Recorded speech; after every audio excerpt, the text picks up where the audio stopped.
first step in moisturizing properly is finding your skin type. To get the best results moisturizing your skin, you need to know your skin type. If you have oily skin, you still need a moisturizer, even though it feels like your skin produces enough moisture already. And if you have dry skin, you will want a moisturizer to lock in that hydration. Choosing the right moisturizer if you have oily skin should help your skin get less oily over time, and if you have dry skin, it should help your skin be less dry. The second step in learning how to moisturize properly is finding a good moisturizer. There's only a few steps in finding a good moisturizer. The first is to know what ingredients you want in your skincare, and the second is to know what ingredients you want to avoid. Even though you want to know what ingredients you want to have in your face moisturizer and what ingredients you want to avoid in your face moisturizer, you don't need to know every single ingredient at the back of your label. And that brings us to step 3 of how to find a good face moisturizer, is knowing what ingredients you want to avoid. So there are only a few things that you actually want to avoid when you're trying to find a good face moisturizer. So one of the ingredients you want to try to avoid in your face moisturizer is alcohol. This can appear on the back of your label as ST alcohol, denatured alcohol, or isopropyl alcohol. You want to avoid these because it can overly strip your skin and cause sensitivity. So the second ingredient you want to avoid in your face moisturizer is fragrance. Fragrances can be extremely irritating and damaging, especially when you're leaving them on for the entire day. And just because a product says fragrance free does not mean that there aren't any fragrant ingredients inside. There are lots of ingredients that are fragrant ingredients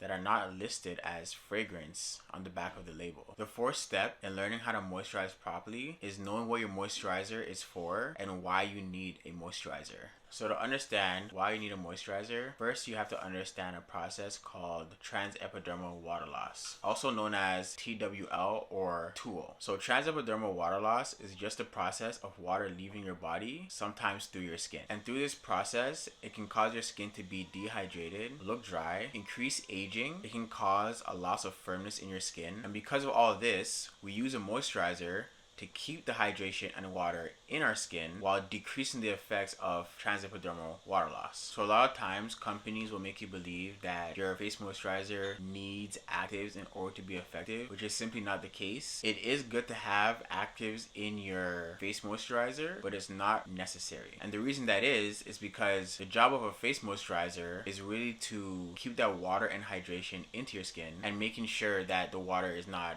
leaving your skin. There are plenty of face moisturizers for different skin types. If you have oily skin, you can benefit from gel or cream face moisturizers, and these moisturizers are just lightweight moisturizers that absorb quickly into your skin. Gel or cream moisturizers are also great for combination skin. And if you have dry skin, you can benefit from using a heavier cream moisturizer.